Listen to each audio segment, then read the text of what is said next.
BC రిజర్వేషన్లపై high court stay ఇచ్చింది. దీంతో BC సంఘాలు బగ్గుమన్నాయి. విద్యానగర్ నల్లకుంట చౌరస్తాలో అగ్రకులాలు రాష్ట్ర ప్రభుత్వం దిష్టిబొమ్మను దగ్ధం చేశారు. బీసీ సంఘాల నేతలు ప్రభుత్వానికి వ్యతిరేకంగా నినాదాలు చేశారు. రిజర్వేషన్ల సంగతి తేల్చకుండా స్థానిక ఎన్నికల్లోకి వెళితే తగిన గుణపాఠం చెప్తామని హెచ్చరించారు.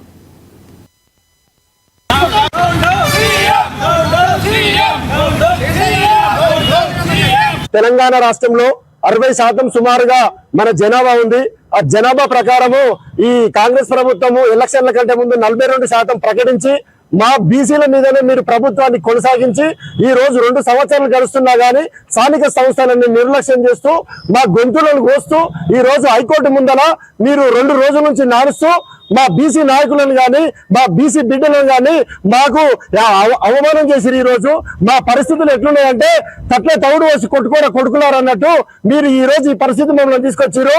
ఇప్పుడు 4 వారాలు గడువిచ్చారు. మీరు ఈ 4 వారాలలో మీరు మాకు ఏ విధంగా ఈ 42% మీరు తీసుకొస్తారో ప్రభుత్వానికి పూర్తి నివేదికను ఇవ్వాలి.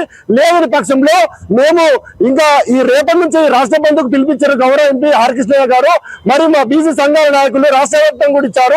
రాబోయే కాలంలో మీరు మీ కాంగ్రెస్ ప్రభుత్వం కానీ మీ ప్రజాప్రతినిధులు కానీ ఏ విషయంలో కూడా ముందుకు రాకుండా మీరు 42% అడ్డుపడితే మాత్రం ఖబర్దారని మరొకసారి హెచ్చరిస్తున్నాను. బీసీ రిజర్వేషన్ల మీద ఈరోజు హైకోర్టు తీర్పునివ్వడం జరిగింది. 4 వారాల పాటు బీసీ రిజర్వేషన్ల మీద స్టే ఇవ్వడం జరిగింది.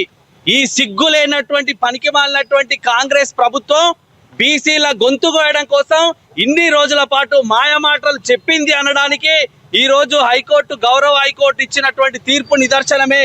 నిన్న మనం చూసినాం సుదీర్ఘంగా 6.5 గంటల పాటు హైకోర్టులో సుదీర్ఘమైనటువంటి వాదనలు జరిగినాయి.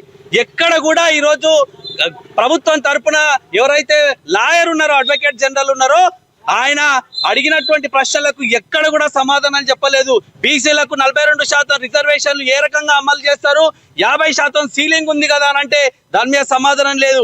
ఈరోజు డెడికేషన్ కమిషన్ చేసినటువంటి ఎంక్వైరీ రిపోర్ట్ ఏదైతుందో దాన్ని ఎందుకు ప్రభుత్వము పబ్లిష్ చేయలేదు, పబ్లిక్ డొమైన్ లో పెట్టలేదు అని అంటే దానికి సమాధానం లేదు. ఈరోజు జీవోకు చట్టబద్ధత లేదు. గవర్నర్ దగ్గర బిల్లు పెండింగ్ ఉన్న క్రమంలో మీరు జీవోను ఏ రకంగా రిలీజ్ చేస్తారు, దానికి చట్టబద్ధత ఉందంటే దానికి సమాధానం లేదు.